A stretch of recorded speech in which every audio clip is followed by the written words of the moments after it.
This is Together FM. Together FM. A warm welcome to you all this sunny day. This is Mary Farley from Together FM. This week we're out and about as today together meets Sinead Kieran. Sinead is a life and business coach with a real passion for people.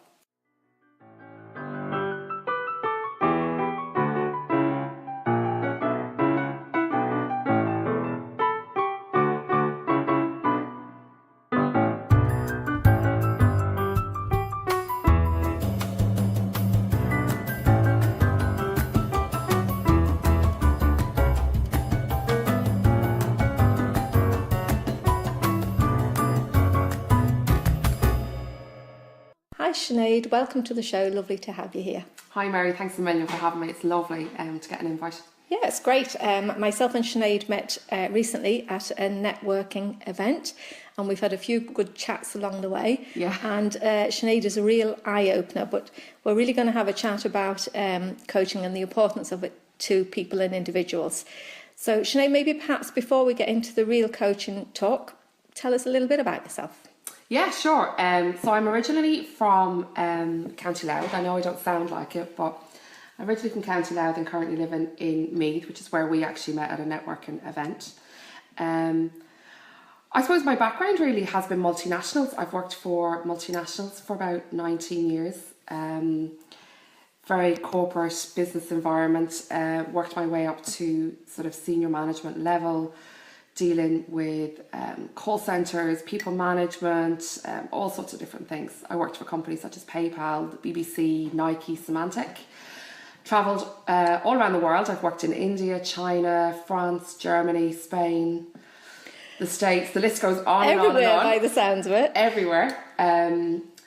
So I suppose on the face of it, you know, I've had a very strong career. Like I say, I've travelled all around, I've met some amazing people and I've been very fortunate. But I suppose on a personal level, you know, behind all of that then, I would have suffered with anxiety.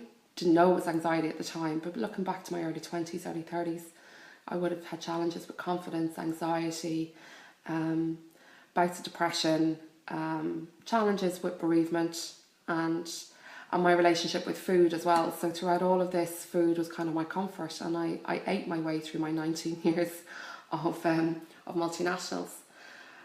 But even working in that environment is pretty stressful anyway. Very, very, very stressful. So yeah, it's been a great career, but when I look back, there's been some highs and some lows. I've done different types of counselling, different types of CBTs. I've read all the books. I think I have financed Amazon, I think it's safe to say, over the last 20 years. And someone said to me a couple of years ago, why don't you do a coaching course? Could be really good, you know, for your people management, you know, add on to your CV or whatever. But I didn't actually realise that by doing this course, it would actually help me move forward. It was the first time ever that so many different light bulbs went off. It was unbelievable. And I really pulled myself apart and put myself back together, but put myself back together the way I wanted to be and who I was. It really helped me find my identity. So I think it's fair to say I have a passion for coaching. But it's quite interesting. So you went into coaching really as a way of a career change. Yeah, it was really to support my career because I was dealing with people all the time. So it was to support, you know, my career growth.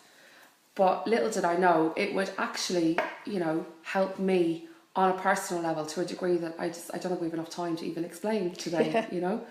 But it was really from that then that, again, another light bulb went off, and it was like, my passion is people. I love people. Like, we've met a few times now, and you know that. Yes, she loves people. I think it's fair to say. And I just, if coaching could do this for me, imagine what it could do for everybody else. It's a pretty powerful realisation. An unbelievable realisation, to the point that I jacked in my job. Wow. Last April, May, and I started out my own business, coaching. So I suppose, like, what I do is, I'm a full-time coach, so I'm a life and a business coach. What I actually do is I help you to create a business and a life that you love. Brilliant. You know? I take the experience from my personal life, I take the experience from my business career, and I sort of amalgamate the two of them together. So I work very much with people that are stuck within their business, stuck within their lives, whatever it is. But it's that kind of a realm that I work in, that's the type of people I work with. So it's quite interesting even listening to that, because really, you know, when you were saying at the beginning there, you've done this and you've done this and you've done this and you've worked in this and you've worked in this and you've experienced this and you've experienced this, maybe it was all for a reason, Sinead. Absolutely all for a reason. Because without those experiences as well, you just wouldn't maybe be so open or so perceptive to other people's thinking or where they're at the moment, or understanding them even. Exactly. Like I remember in college being asked a question, what would you change about your life? And you know, you kind of do sit there and you think, God, what would I change about my life? And I mean, I've been through like lots of ups and downs as we've kind of sort of touched on. I wouldn't change anything, because if I changed one of those things, I wouldn't be the person I am today. I wouldn't have that lesson that I learned today. Yeah, that's fantastic. Sure. But I'm sure sometimes back along the journey in those days, you know, you wondered what it was all about, and you probably even felt a bit negative about some of those experiences. Oh, negative, yes. I mean, yes, I'm quite open in saying that I was on antidepressants for a number of years. And I remember very dark times, you know, and I remember a lot of Kleenex tissues and a lot of tea and coffee being drank, you know, with very good friends. So yeah, there's been some absolute challenges. But I like to think that, no, I'm a very positive person. I'm a very glass half full. And I think that while it might have been a very dark time, there's always a lesson to be taken from that. There's always a message in that situation that you can take forward with you. And would you agree in saying that is part of your role? Because sometimes people just can't see the message. They maybe know it or they have it in them, but they just don't know how to express it, how to understand it, even recognise it at times. Absolutely. And I often say to people, when people ask me what I do, I often kind of describe it in that I help you step out of a situation, look into that situation, decide what you want from that, and help you move forward. Because it's like you said, we all know where we want to go. We know what the end goal is. Yeah. But why am I not there yet? How like, am I on the right path? Like, how do I get there? You know, there's nothing wrong with us. We just sometimes need help in figuring out how to move forward. And that's okay to seek that help. That's important for people, because sometimes they stay stuck for fear of, you know, maybe looking stupid, or they even think that they're a failure, they're being a bit hard on themselves. But it's okay to seek that, because I think I've spoken to lots of people before and we talk about coaching, and there's still a little bit of resistance to coaching for some people. Yeah. Why do you think that is? I think it's the terminology around it, and I think people don't understand enough about it. You know, I remember introducing myself to a person one time, and I said, you know, that I was a life and a business coach. And you could just see their facial expressions kind of change, and it was kind of like a look of confusion, kind of going, are you going to give me a manual then and tell me how to live my life? Is that it? Mm-hmm. And I'm like, no, that's not, no, let me explain it to you. You know, and I kind of went through, and it was great then, because you could see the look on his face totally change. And he's like, all right, oh yeah, I kind of get it now. And all of a sudden he was like, Jesus, I know a guy now that sits and cries into his pint every Friday night. You know, God, is that the type of person that you would help? And I said, yeah, that's the type of person. Yeah. There's nothing wrong with you. There's nothing to be afraid of. But I always describe it as well as that, like, you get your, I'm sure you get your car serviced once a year. There's nothing wrong with your car, but it just needs to make sure that it's got, you know, a refuel of oil, that you've got enough brake fluid. You can obviously tell I'm not a mechanic, but you know what I mean. Me neither. Yeah, that you've got enough stuff to keep you going. No, so that's a nice way of looking at it. So that you can do your next 100 miles. And nobody blinks an eye at taking their car to get it serviced. Exactly. Yeah. So why not take some time out for your head? Yeah. We live in such busy lives and such a busy world. Like, if you think of your day, you're uploading all day. You know, did you take the kids to school? Did you pay the bills? Did you go to work? Did you do all the projects that you're meant to do? Have you met your boss? Have I got the shopping in? Did the kids have the kids' homework done? Like and then you've got Facebook and Instagram and phone calls and friends. Our lives are so busy. It's a wonder we can even think anything at this stage, because we're so bombarded with information and thoughts and things that need to be done. So I often say to people, why don't you come in and even just download? Yeah. Just kind of put it out on the table, put out all the different segments that you have, go through it, which is the priority, okay, where do I need to focus? Oh, okay, yeah. Because within all of that, we lose ourselves. True, that's true. And that's a nice way of putting it. It's like how I see coaching is, first of all, finding the right person for you. That's really important. And it's okay to move to somebody if it's not the right person. And I'm talking just from personal experience, because I found that I identified that I needed maybe coaching to support me through some things, but found that person wasn't the right person for me.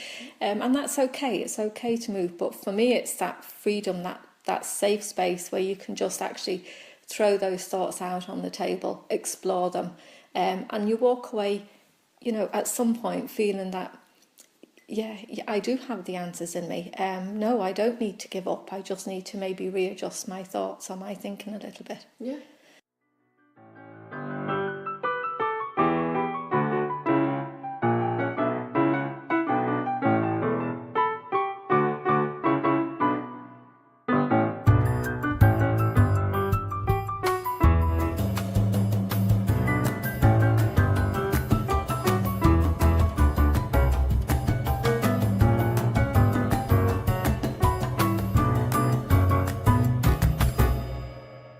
Right, Sinead, back to the famous jigsaw. I know I've heard this term before. I haven't really got a clue what you mean by that. So maybe you'd fill us in a little bit. Yeah, so I was asked to speak at a networking meeting there recently enough, and I was trying to think about a different way to get across, and explain coaching. And I came up with this idea of a jigsaw. So I actually brought a jigsaw into the meeting, and I thought it was a kind of a fun sort of a way to explain what it is that I do, because I think it's very important that when someone is coming to a coach, or when someone goes to anybody, you want to know, well, what am I going to walk away with? Mm-hmm. So it's important to kind of paint that picture. It's like after you've done your sessions, you will be the person that knows where they're going, knows what the direction is, understands their worth, that you know who you are. That's what you're walking away with, Does that happen quickly? No, it happens over time. You're never going to get like a kind of you'll be, fixed in kind of one in one session. It does take time, but it takes an investment from a person, and when they're ready to do it, they'll do it. There's no point in you going home now and saying to your husband or your sister, right, you're going for a coaching session tomorrow. It's only going to work when they're ready for it to work. Because you know yourself, if I tell you to do something and you don't want to do it, you're not going to do it. Definitely not going to do it. Definitely not going to do it. But if we have a chat and a conversation and we talk about maybe somewhere that you want to go, and through that conversation I help you maybe figure out a different way to get there, it's still your destination, it's still your journey.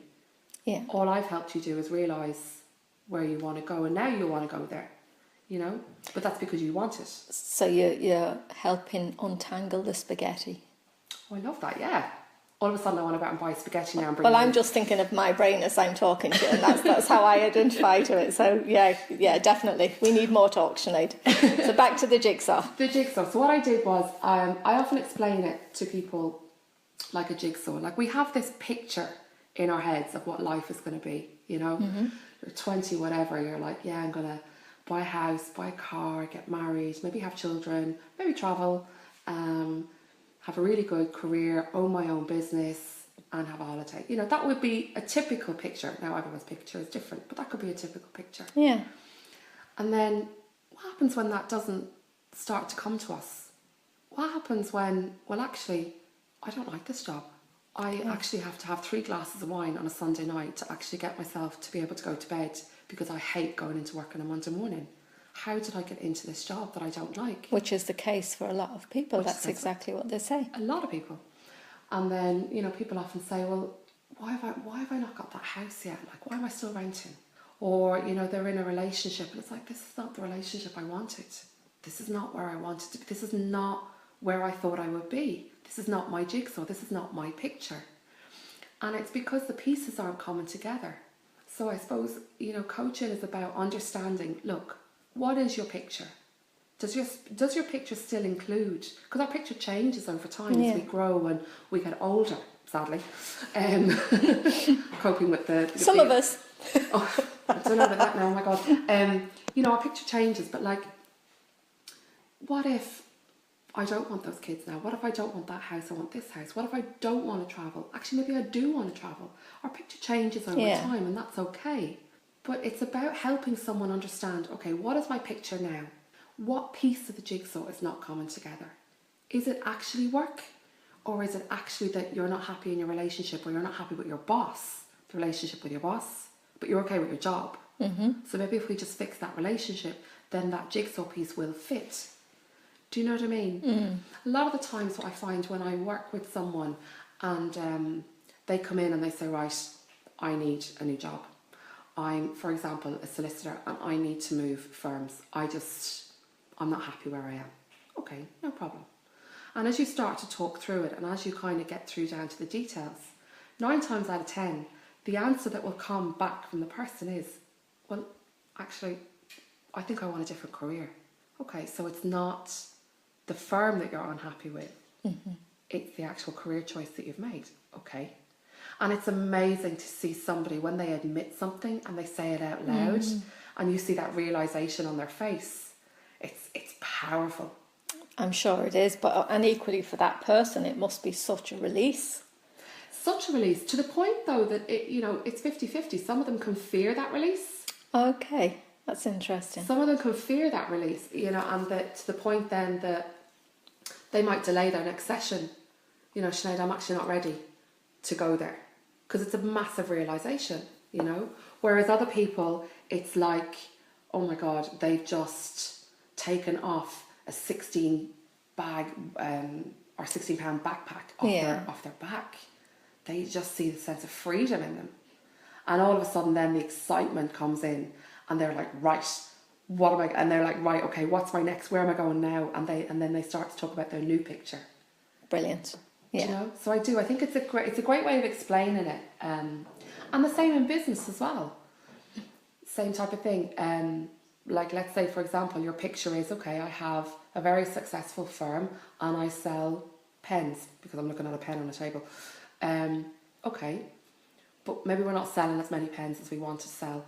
Actually, I'm having a few problems with the staff now. I'm not really sure, about motivation or what to do, or, actually, I keep saying that I'm going to sit down and write out the plan for next year. I just really haven't done it. So from a business perspective as well, okay, what's your picture? What piece isn't coming together for you? And it's about being an accountability partner to that person. Yeah. Okay, you said that you were going to have that plan by the end of the month. Where is your plan? Because life is very lonely. Sometimes, even just to have a coach as an accountability partner and just someone to listen to and to support. And I think that's a really important point that you just said there. Being in business can be very lonely for people.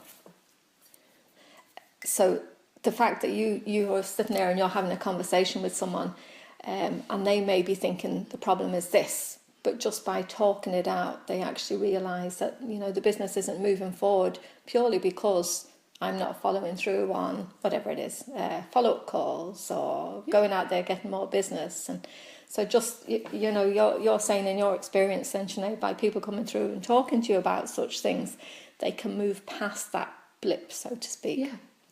And the great thing, I feel it's great that the knowledge that I got from my multinational background and my continuous improvement, like I remember talking to one guy and he said, I hate ringing people. He said, he said every year I kind of check in with them.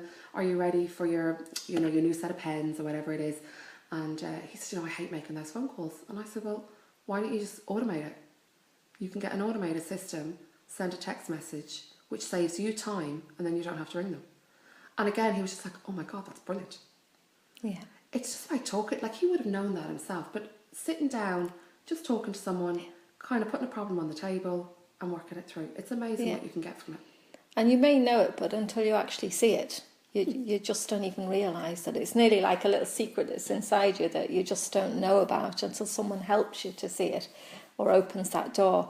So Sinead, for people coming through to a coaching session, how would they go about that? Would they, do a little bit of research? Do they take referrals from people? What would you recommend? I think take recommendations from people. Ask around. See who's been to a coach. Maybe they might have a suggestion for you. Because I know myself, if I'm going to go to a physio or if I'm going to go to someone, I'd like to kind of get a referral from it. And I think, as you mentioned earlier on, it's important to connect with the person that you're going to work with. So if I'm friends with you, there's a good chance that I'm going to like your physio or I'm going to like your coach, Yeah. But like that too. I mean, if somebody's, maybe if someone's liked something that I've said today, give me a call. It's not a problem. Maybe we could have a 20, 30 minute chat on the phone. And if it's for you, and you move forward. And if it's not, maybe I can suggest someone else in a different area or different type. So, Sinead, how would somebody get in contact with you? So my website, all the details are up there. So my website is www.coachingbysmk.com.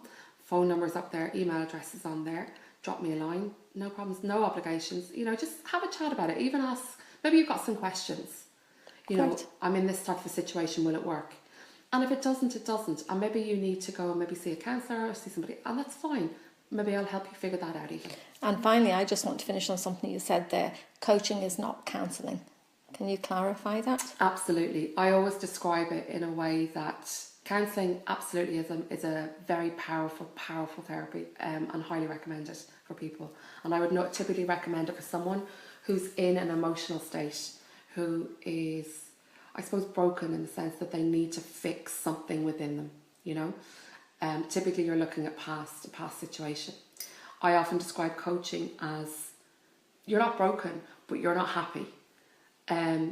You know that you want more, you know that you want to change something, you know that you want something different, but you're not sure how, what, where, when, but you know you want to do it. Mm-hmm. So you're ready to make a change and you're ready to move forward.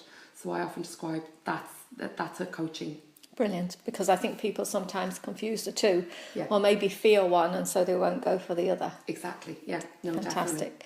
Definitely. Sinead, it has been a pleasure talking to you today. Do you know, I think we could have talked for a couple of hours, so definitely we need to get you back in studio at another point, maybe to extend this out a little bit more. We've covered the basics. So thank you so much for coming in to us today.